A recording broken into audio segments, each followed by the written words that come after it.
do all of it here. All right, Julie. Sorry, we're late. We are late. Fashionably late.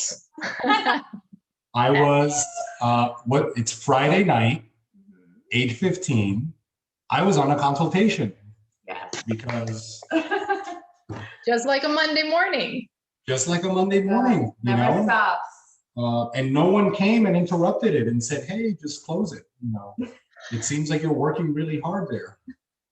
Of course. Why would anyone never do such a thing? Like, Julie's gone through several experiences recently that I have never seen. You know, I will tell you, and I know we haven't even introduced anything, but I've been doing this for a quarter century, right? I've been in hundreds of gyms. I have watched thousands of people work out. And never, ever, ever have I seen what happened to her yesterday. Never have I ever seen what happened to her yesterday. I was like, getting facial, and I got the tag, and I was like, wait, what happened? So, No, the best part was obviously she had her back to Coach, and she's looking at me when she finished, and she goes like this. Oh my God. I would kill her. I'm like, she's trying to make me cheat. What is going on? Unbelievable. So, welcome everybody to a Friday night edition of Lais and The Coach. We have a special guest this evening, Julie, who has been on our show before. Yes. It's actually one of our most downloaded episodes on Spotify. Yeah. For those of you that don't know, we are on Spotify. We are on Spotify and SoundCloud and iHeartRadio and iTunes. All the places. And it is also one of the most watched episodes on YouTube. So, Julie, it's great to have you back. Yes. It's great to be on. Before we get into your show stuff, we usually just start talking when the show starts. So let's give a little bit of context. So yesterday, Julie and I worked together virtually like this, right? She works out at her gym and I coach. And she was in the middle of a set that she was struggling with. Hence is what people do when they're training, right? Struggle. Work is part of the workout. So she's struggling in this press. Mind you, it wasn't our first move. Like, she had already been working out, right? Like, she'd done a warm-up set. Like, it was heavy, which is what I intended. Weights are heavy is what you always tell me. Weights are heavy and water's wet. So she is sitting down in a plate-loaded machine. So this is her space, right? The handles are here and the pins are right next to her. And out of nowhere comes a woman to change her weights. I would die. I'd be like, what is happening? Literally changes her weights. And I said, Julie, is she changing your weights? Like, Julie's like, she is. What is happening? Did she say anything else? It was one of the most confusing moments because I was literally like this.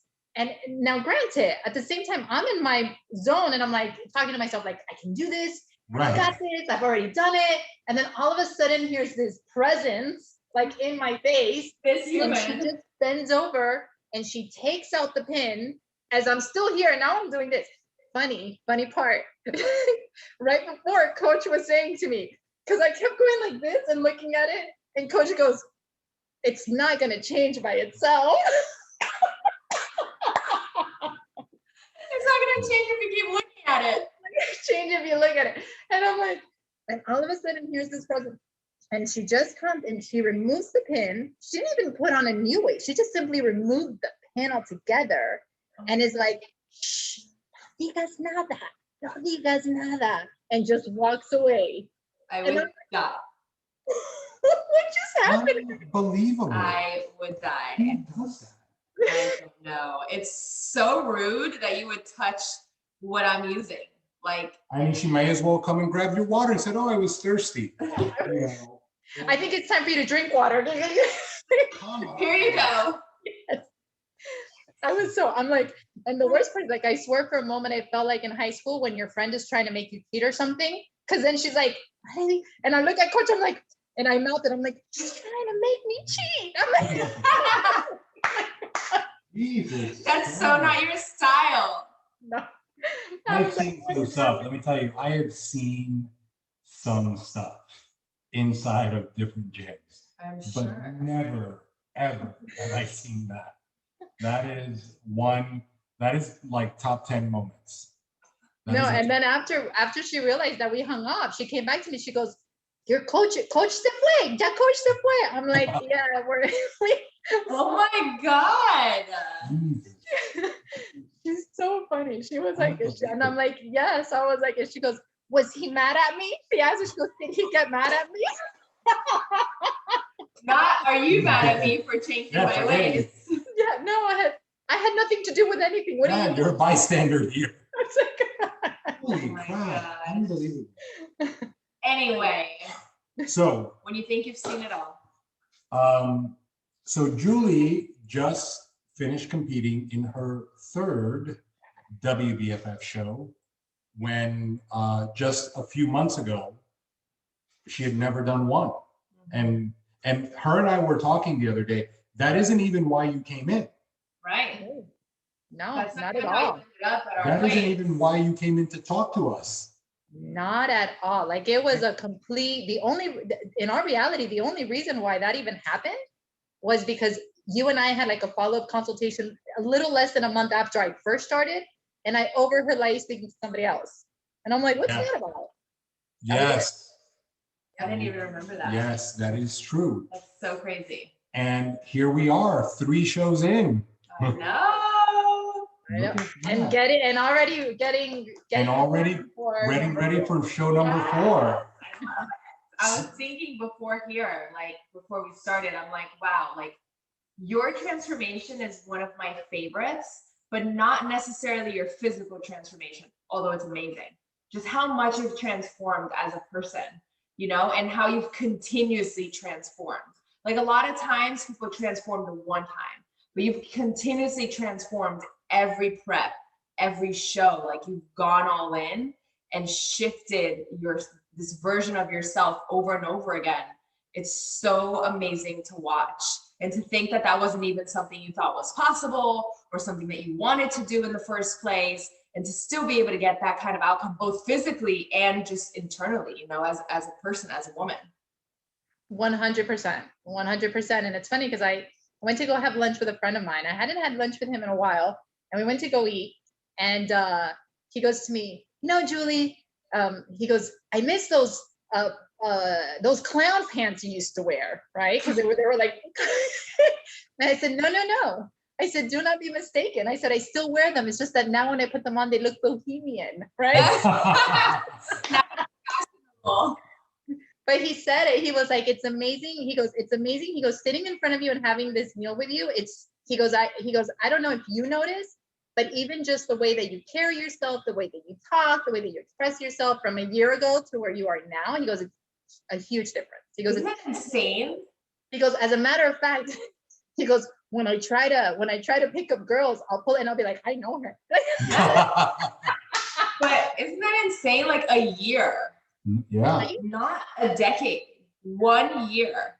And for those of you who haven't seen her before and after, for those of you who haven't seen her progress from stage picture to stage picture, or haven't heard any of the previous podcasts, it's a must.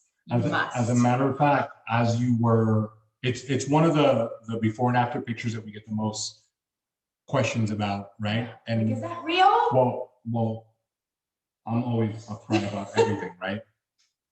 As you were talking to her, I am responding to somebody asking me right now if you had surgery.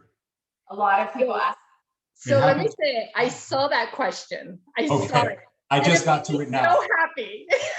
But think about that. Like, we know that you didn't. Right. And ultimately, I could say that all day long. I say, like, no, she never did. People will always say, yeah, she did. Yeah. Or people will be like, I saw that picture and I realized if she did that, like without surgery, without having a bunch of loose skin, then I can too. Yeah. It's literally the most asked about pictures just because it's so drastic in such a short period of time without there being an excess of skin or a bunch of stretch marks or anything that, not that that's a problem, but it's like, it wouldn't look as, you know, as great as it does because you did it in such a healthy way. That's exactly what I was going to say. I think it has so much to do with the fact that there was even though it was, you know, I actually had said this to Coach. I think I said it during when we all went to work out up in St. Cloud. One of the things that I had said was that I said, when I think about where I am today, I'm like, man, that it's only been a little over a year. Like, it was fast. Crazy. However, with that said, it was still a very, you know, you could see the process as it was happening. It wasn't like an abrupt thing, you know? Right. Yeah. So it was like a gradual thing where my body had an opportunity to, you know, like it was all working together versus it being like just this, you know, rush of a situation where, you know. And I think. And it still happens so fast. Right. And even between your first show and this show, the transformation has been so big. It's insane. Right. But I think that just going back to what you were saying, if you really look at the transformation from the day that we started working together to your very first show, that alone was ginormous. Insane. Right. And I think that when I talk to people and I say, oh, whatever, 6 months or 7 months or whatever it was, everyone says that's it, right? And I say, yeah. Yet when the person is doing it, they're like, 7 months? I thought it was going to be like 3 weeks. We talk about this all the time. It's just like a pregnancy. When you're pregnant, you're like, this is taking forever, especially through that last trimester. But when people that aren't going through the pregnancy see you, they're like, oh my God, you're already 8 months. I'm like, I'm already 8 months. It feels like 8 years, like, because you're the one going through it. So it feels very different, you know, but it's both. And in retrospect, whether you look at the first show, the first transformation, or you look at it now, it's still not a lot of time, right? Insane. And for anybody who, let's say, may have started at the same time and along the way not, because it wasn't happening fast enough, the time passed anyway. Right. Exactly. And here's the thing, and this is key, it's not a lot of time because of also the way that we do it. If you were starving yourself, a year's a lot of freaking time. You know, if you were killing yourself. I was talking to no way. To somebody that knows you this week. I can't remember who it was right now. But we were talking about, I'm like, Julie eats at Chipotle like daily. Like, yeah, who was it? I remember that. I don't remember. I'm like, there's like the idea that people have about what it is that you have to do. And it doesn't matter how much we post or show or, you know, and they don't realize that, like, we talk multiple times a day because I'm paying attention to everything. A lot of times Julie eats all of her food at the end of the day. Like, it'll be the end of the day and it is a mountain of rice, chicken. Oh my gosh. And if you share that with somebody who doesn't get it, like, it would be blasphemy. Like, yeah. Well, are you like, now people that have been with me through the whole process, right? That they've seen me eat, will still go eat. And then they'll say something like, oh, wait, but you don't eat carbs, right? And I'm like, I'm sorry, wait, where were you every other meal that we've been in? like they'll still say it. And it's like, no, remember, potato, rice, you know, French fries, et cetera, et cetera, et cetera, et cetera. Like, and it's crazy, like, you know, that becomes the thing. Like, people really are not aware of what's actually happening. You know, they may be watching you do it, but in their heads it's like, well, she doesn't eat carbs. Like, they could literally see you eating, because you ate a lot of French fries for this prep. Yes, I did. Yes, I did. A lot of French fries. And they may watch you, but it still doesn't register. Yeah. It just doesn't compute. Like, they'll say things like, oh, so you're like they'll be like, oh, so you're cheating? And I'm like, no, like, this is my meal. Like, my Tuesday meal, it's Tuesday. Did you give up? You quit yet? Are you still doing that thing? Are you still doing that? How long has it been since you've been doing that thing? I'm like, what, eating? I'm like, aren't you tired? It's, you know what, the best part is when they're like, it must be so difficult for you. They're like, this must be so hard for you. And I'm like, to eat exactly what you're eating? Yeah. Like, but people always have some sort of reason, like you must live at the gym, or you don't work, or you don't have kids, or you were never overweight. And it's like, you check all of those boxes. You know, you have multiple kids, you work, you're a wife, you were overweight, you were like insert right? Thing, like no surgery. You know, it's like only until recently, only until like what's been, I think it's maybe my third class working out at home. Right, all of it at home. Yeah. Because that's the other one that I get. Yeah, but you must work out a lot at the gym. And I was like, in the I'm like, nope, it's always at home. Like I'm always home. Only as now. As a matter of fact, like Julie's one of the people that if I sat here and just asked her questions, it would be to brag. But if you think about poster child, right? Like, but if you think about it, so Julie started with us just a month or two before the quarantine. Yeah. Right? So all of it has been at home with zero to minimal equipment. And even this particular prep, her heaviest kettlebell was 15 pounds. Correct. So we trained for a whole prep using 3 kettlebells, 15 being the heaviest, and some mini bands and a big band. Like for the person, and again, it's like, that's all we needed. Yeah. But for the person that's like, well, I can't make it to the gym, or I just don't have the time, or all of the things, it's like, no, it doesn't have to be that way. Listen, we get it.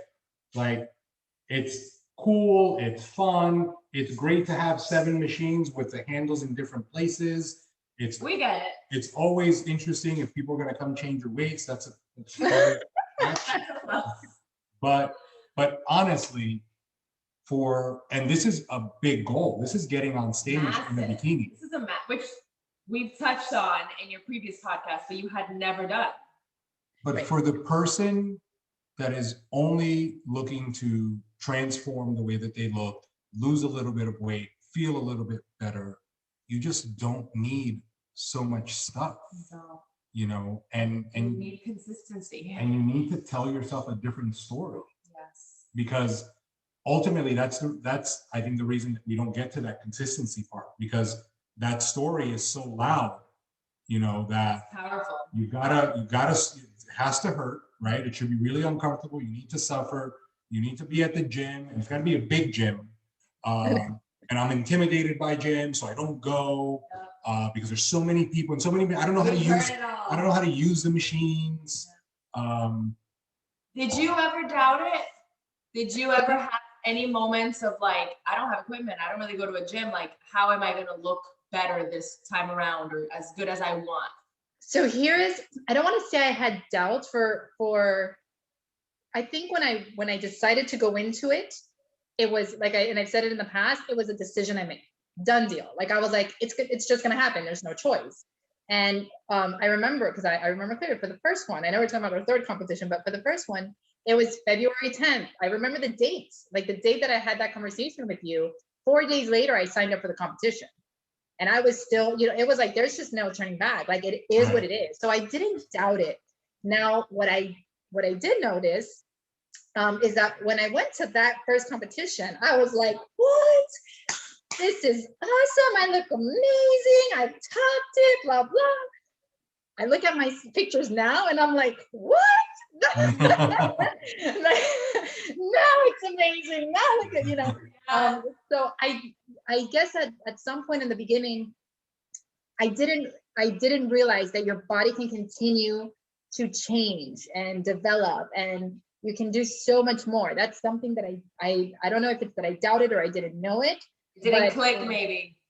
Yeah, it was. And then now when I look at that, you know, that picture from the first competition to this third competition, I'm like, what? I'm like, that alone is a huge transformation in itself. So I want to say in that part, I've this time around, I learned that, you know, my body can still continue to change, can still get better.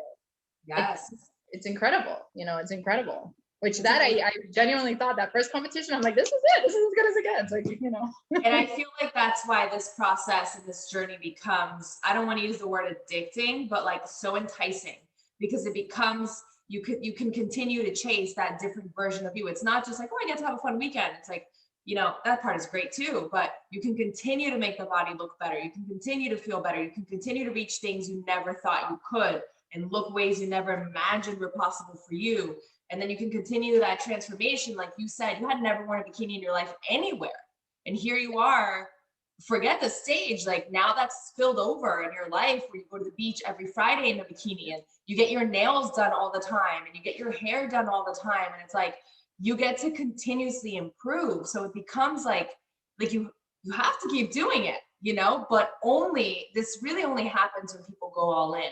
You've had this massive transformation, not only from like where you started to that first show, and not only from this last show, from the first show to this last show, but every time, because you made that decision, and you made that decision in such a strong way that it made you go all in. And that's why so many people have heard your podcast or asked about your picture. The transformation isn't huge because you're special or because he did anything different with you. The transformation is huge because you went all in on it. Like you made a real decision to do it, you know, and to do whatever you needed to do, and not just like, well, I'm going to listen, I'm going to trust the process. You know, you literally did. You were like, I'm going to do it no matter what. And I'm going to trust it no matter what. I'm not going to second guess it. I'm just going to go all in. And the results speak for themselves, because it is a differentiator in a lot of other transformations that we see anywhere, not just, you know, from us. Absolutely. I think it's so much about that. I think it has everything to do with I think it has so much to do with, number one, finding the correct leaders, right? Because I could have gone all in with the wrong leaders and had a whole different, you know, like a whole different outcome. So I think it is a matter about finding the people that are going to lead you. But once you do that, making the decision to say, I'm going to do it. I'm going to do it. I'm going to follow through, you know, whether it's because I want, trust me, like for me now going to the gym, I don't like it, right? Like I don't like that, right? But I know it's to where I want to get, it's what I have to do. And let me tell you, I can say this, that every Tuesday and Thursday morning, I'm like, if it wasn't because I know Coach is going to be on that Zoom, I probably wouldn't go to the gym. But the truth of the matter is that's why I did. I'm like, no, then that means I have to make sure that on Tuesdays and Thursdays, I'm booked with Coach, because I know that's what's going to get me to the gym. So the accountability. It's accountability, and it's making a decision. The other day, someone said to me, you know, it was a wonderful question, and it was very flattering. They said, I would love to know how many people you've inspired, right? They asked me that question. I said, oh my gosh, thank you so much. And then the person said, I guess I've been inspired, but not really, because I haven't really done it. I said, that's not inspiration. I said, what you do with that inspiration is completely up to you, you know? Right. And I said, it's not about motivation. I'm like, if you're waiting to get up in the morning and be like, I'm so motivated to work out, I said, I still wouldn't have done my first class. I was like, it's a matter of like, just, I'm going to do it, and you do it, done. Like, that's it. It's a no option. I'm going to do it, whether I want to, whether I don't, whether I have to. You must just. The same way we do anything else, right? Show up for work, show up for our kids. And I was literally just talking about that. It is setting a goal or an intention that is so big that you have to do these things along the way, and they become non-negotiable because you have this outcome that you're working toward. Because at the end, we could all justify how important it is to exercise. We could all talk about, you know, the validation behind eating properly and all of that. But ultimately, if that's all we needed, then we wouldn't have all the problems that we have now in terms of the way people look and feel about the food that they consume and exercise and all that. So you do need something bigger than that will ensure that you make the decision. And then once you've made the decision, executing it, you know, along the way, despite what happens. Yeah, you know, I agree. What was, and for anyone watching or listening, if you haven't watched or listened to the first interview, I'll put it in the notes. so that you could see the first interview. See the difference. Because even that you will see some of the transformation. Yes. But what were some of the things that you noticed that were different for you this time around? Because you did, we went to Dallas mid-quarantine. I mean, we were still right in the middle of it. COVID show. And then we transitioned into Miami, and it was at the tail end of, I guess at the end of it, for whatever it's worth. But how different was this show from those first two or one or whatever? So I think my attitude towards the show was very different. So the first show was a lot of excitement, the whole new thing. Second show, I want to say almost like on and off the wagon, in the sense that we had just started getting back into the role of things. We were on the end, of COVID, and so suddenly I got busy again, like super, super busy, and it was like trying to find my way through. This time around, I think the difference was that I was able to just enjoy it, right? So it was such a different, and I was no longer new, so I knew what to expect. Right. It felt great to have team members that were reaching out to me to ask me questions, like a mentor. I was like, oh my goodness, I'm a mentor. I'm a big sister now. So that it almost created almost like a sense of additional responsibility, where it was like, okay, once upon a time I was there.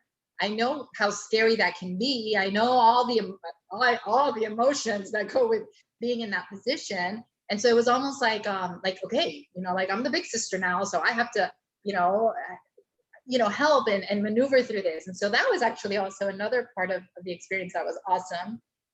And then it was just altogether more calm for me. It was less nerve-wracking in the sense of like, okay, wait, so first we have to do, wait, we tan and then we do makeup? Wait, no, first we make up and then we tan? And when do we put on the dress? And wait, do we take the dress? Do we leave the dress? Do we pack the dress? Do we carry? Like all of those questions that do go into, that first time, that was already like, okay, we know where we're at. I have time to do TikTok now. We'll get to that. And what about again, the first prep, we were all of us were going through a lot of uncertainty, right? And not only uncertainty with what was happening, but uncertainty with, our business is going to open, are they going to close? Like there's just a lot of doubt. Now that we seem to be on the other side of that, and you are busier than you were the first time, how did that play a role in making sure that you ate your food, drank your water, worked out? So I would say it goes right back to that of, it's just simply, it's a non-negotiable for me.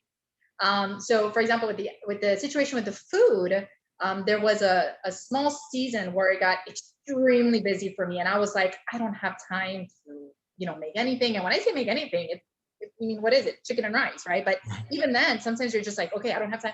And I didn't go to Pollo Tropical, and and I love Chipotle, so I never get tired of that. But but whatever the case. So what I ended up doing is I actually I ended up bartering, right? Because there's always ways to get things. There's always ways to get things.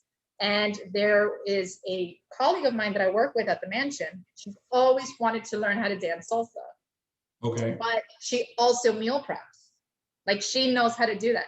So I said, I'll tell you what. I'm like, I'll teach you how to dance salsa. You prep the meals for me.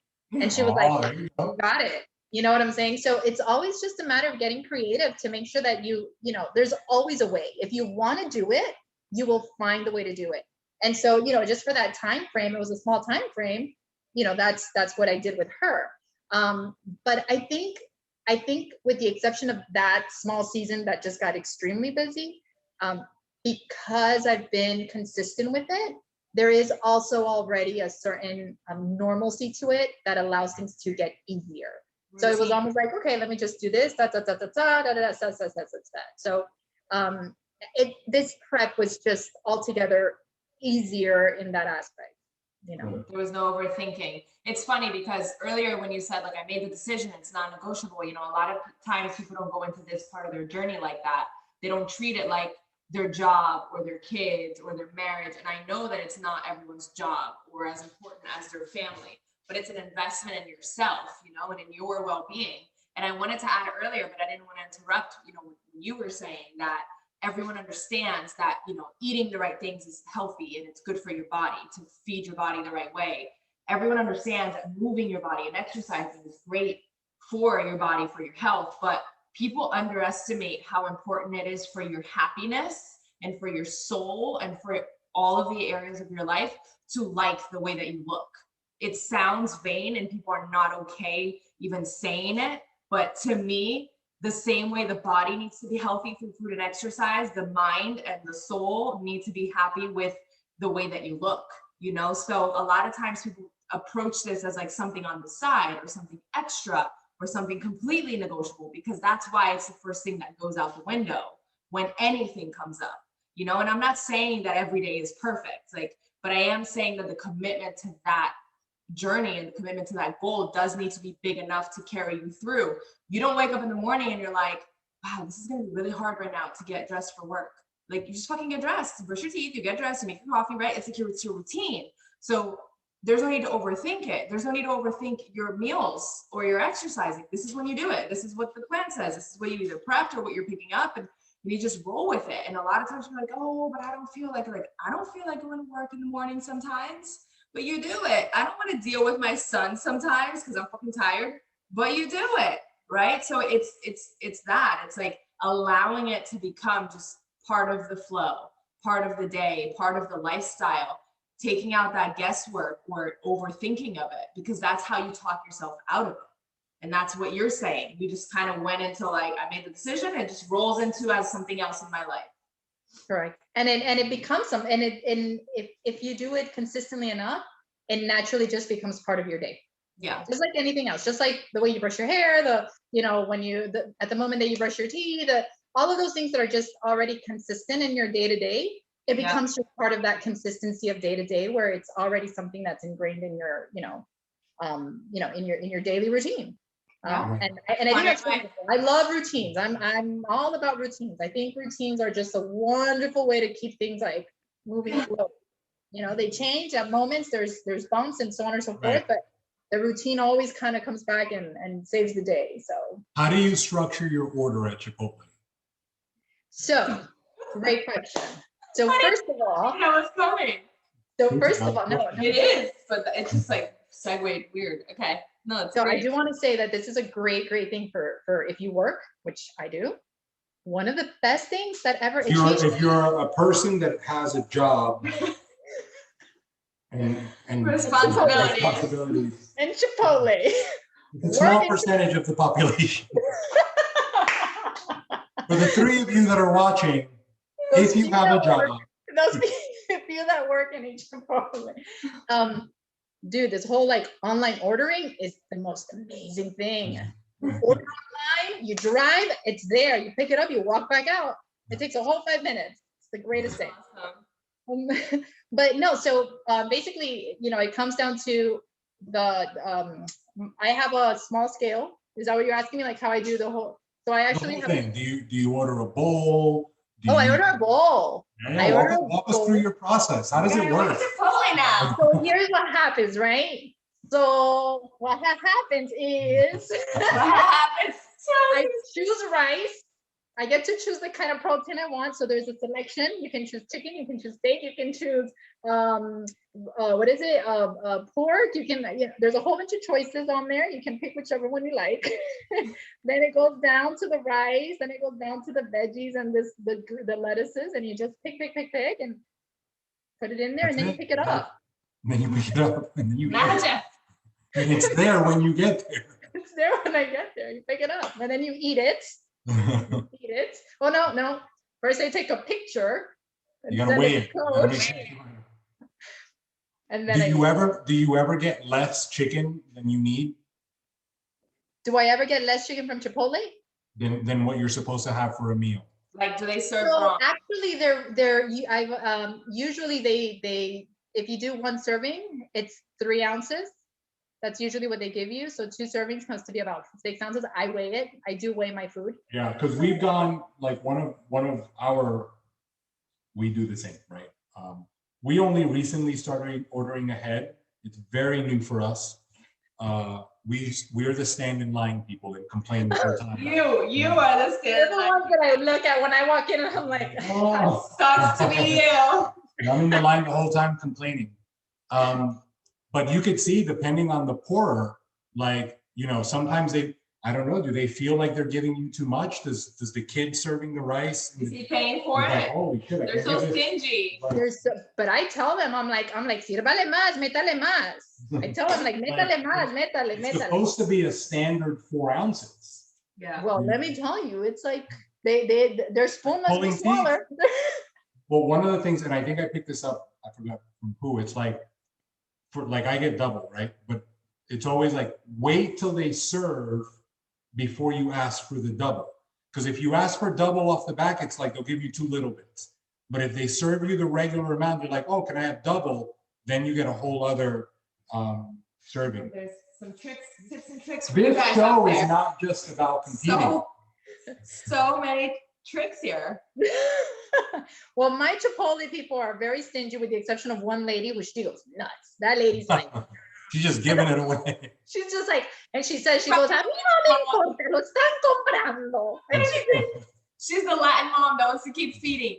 You need no, but I more. would tell them, I'm like, serve more. I'm like, more rice. I'm like, put more rice. Like, And the why are you lady's holding like, on to it? come again. Why are you holding on to it? Like what? Like So weird. you're not gonna run out. Seriously, like, come on, guys. Man. But that, so you get your bowl, you deconstruct it, meaning like you weigh out the rice, you weigh out the chicken, obviously not the veggies, and then Right. that's how you have it. If I happen to order on site, if I'm there when I order, I tell them already to separate everything. So I'll tell them move the rice over, put the steak in, that makes it easier. I'm sure If they not, love you. come again. I said, I'm sure they love you. Yeah, they're like, oh.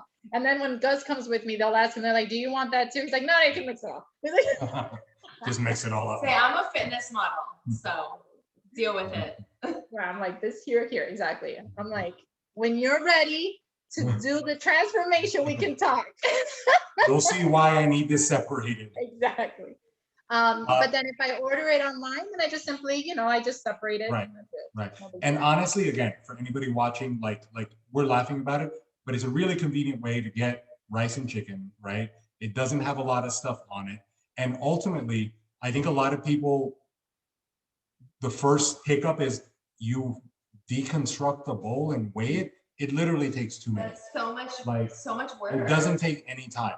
Now, if you are the kind of Chipotle consumer that has a mountain of A things, burrito. right? Like you get your bowl and you've got everything on it. Yeah, it may be difficult to separate the sour cream and the guac and the corn from the And stuff, the cheese. but that probably isn't the stuff that you But should be that's doing. honestly like back to tips here really quick. Like that's a great way to do any takeout almost. If you go to Boyle or if you go, sometimes we'll go to Chinese. Chinese is like steamed rice, steamed chicken, steamed broccoli. There's nothing on it.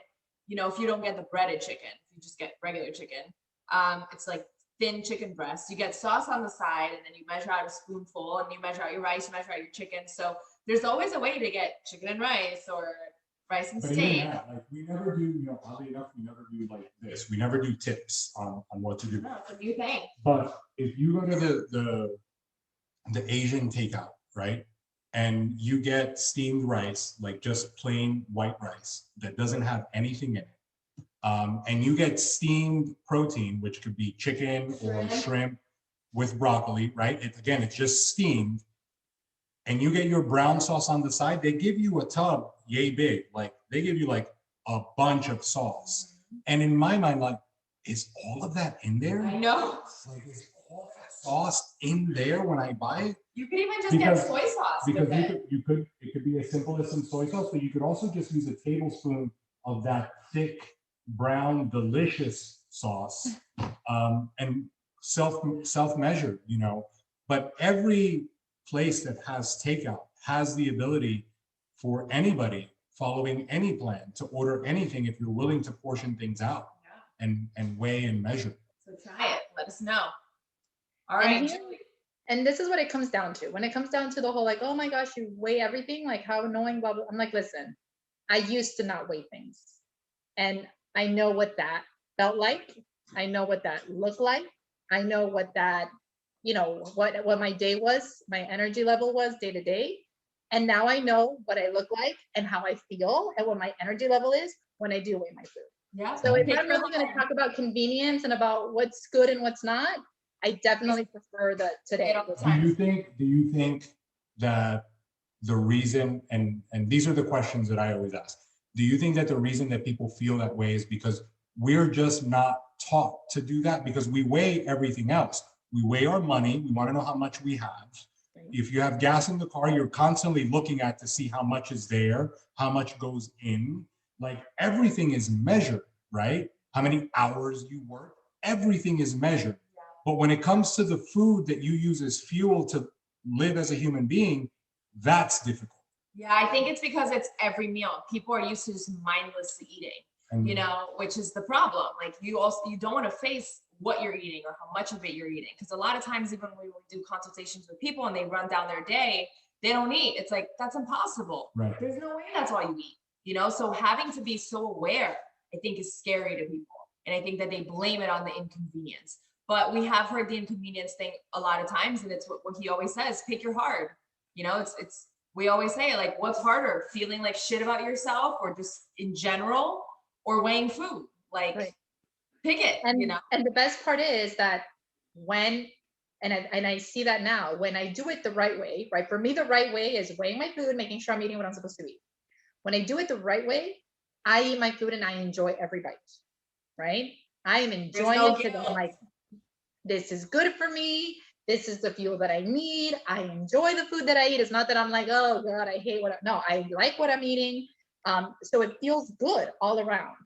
The times that for whatever reason, I didn't take my scale, it was too late, but whatever excuse came up at the moment, let me tell you that I'm eating the food. And as I eat it, I'm just like, it's not that it's like a burden of concern, but there's certainly like I hope that what I'm doing is the correct thing versus knowing that what I'm doing is the correct thing, right? Because there's a difference between hoping and knowing. It eliminates the guilt. It eliminates the second guessing of it, Exactly.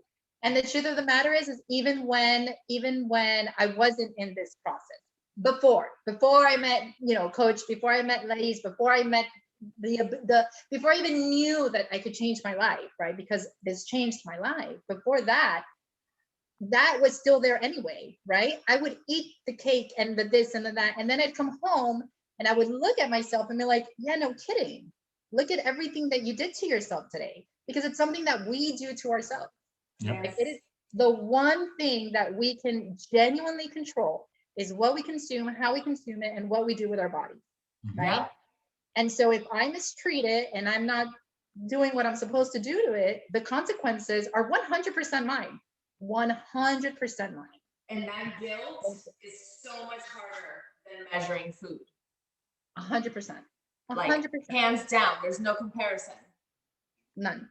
Absolutely. It is absolutely, it's the way that, and it's crazy. I think we had talked about this.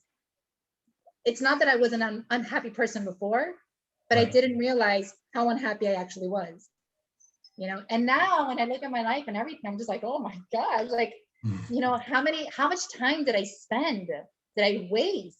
Because it was, it was great time. There was so many things that were wasted, that I didn't do, that I didn't feel good about, that, that I didn't spend with my children, with my friends, with myself. Like, all of a sudden now I do things alone.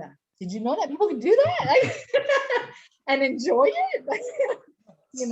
It's crazy. So all of those things. Honestly, like, that's amazing. That's where it's at. I genuinely believe that if you don't go on the journey to whatever transformation you're looking for without that big thing ahead, it's really hard to get to the place where Julie is now, because the goal was big. The goal was big enough where she did have to change into the person that she is today, and if it wasn't for having such a big goal, then you tend to, and I was saying it to you yesterday, it's like a Les Brown quote, right? You could either aim for the stars and miss and land on the clouds, or you could aim for the floor and hit. And most people are always aiming really, really low so that they don't get disappointed and they miss out on so much. Yeah. And not just the committing to that goal, but then showing up for it every day, no matter what. You know, because it's easy to say, oh yeah, I'm gonna do it, and you're really committed, and then you change your mind. Or like committing to it every day, recommitting on the hard days, and showing up for it no matter what, and making it non-negotiable. That's what's really transformed you. And it's been amazing to be a part of it. Piggybacking on all of that, right? And we asked you this at the end of the show last time, but 3 shows in, going on 4, everything that this has done for you. Now, what would you say to the person that says, I kind of want to do that, but that's just not me? I would say you have no idea who you are. I would say you have no idea who me is until you give me an opportunity to come out and really be able to get to know themselves. I would say, I think the person that you think you are might be afraid of becoming the person that you can be. I mean, I get goosebumps thinking about it, you know, like, no, like, oh my God, that's so like, I definitely think like, you just, you know, I think this is a process. It is a physical process, right? Like, yes, and I love it. It's a wonderful physical process, right? But I also think the transformation that you have as an individual is monumental. And I think if I could go back a year to the person I was, I would tell that person, go back a lot of years and do it then. Do it then, so that you could have, you know, so that you can live what you're living now, all of that time.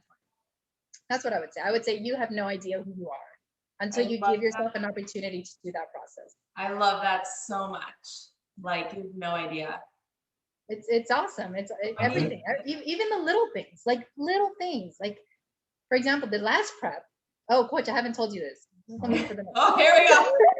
For the last prep, we had like a cardio. We had like a cardio that we had to do, which was walk. It was like walk 20 minutes or something. Walking. I had no. Nah, yeah, you didn't run, or you didn't have to run through the forest. Believe it or not, it was walk. Walk. It wasn't. It was actually, you just had to walk. But I had no idea how much I enjoyed walking by myself with my headset every single night. Now I do it every single night for 1 hour.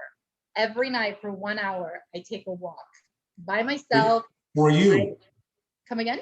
For you. For me, yeah, I enjoy it. It's for me. It's completely for me. That's why I said I have to tell Coach, because I didn't tell Coach that I've been doing that now. Need more food. But it's something that I absolutely love to do, and I would have never known that. You think if somebody would have told me before, go for a walk, I would have been like, for what? Yeah, where am I going? What am I going to do that for? You know, and just even then, that's what I'm saying. From the smallest little things to just these huge things where you can look at yourself and be like, wow, that's me. Or you can walk out confident, tall. And I mean, to that person, I would say you have no idea who you can become. I'm like, you think you know who you are, you have no idea. If you think you know who you are, give that person the opportunity to become 10 times, 1,000 times better. That's what I would say. That's awesome. I love that so much, Julie. You're so awesome. You inspire me so much, truly. And so many other people, for sure, that we know of, and so many that we don't even know of, because, you know, you don't always hear back from everybody. But I am so grateful to be a part of your process. We both are, and your journey and your continuous transformation. I am so excited to see what's coming in November. So I know we have to wrap it up time-wise. Yes, huge goals. Do you have anything else? No, I mean, I think you said it best. And I can't. We're gonna shut up now because we gotta leave it with what you said. And honestly, like, I just can't wait to talk to you again in November and talk about this next chapter, because every chapter brings a new set of things, you know, and you continue to evolve, and, you know, and I think that every time somebody either watches your first interview or this one or the next one, you know, there's so many takeaways, no matter where they are in their process, Yes. from just listening to the way you've gone through yours. I love it. I love it. Thank you so much Thank for all of that. Oh no, thank you for having me. And of course, Team Forever rules. Yeah. Below. Have a great night, Julie. Bye. Bye. Thank you.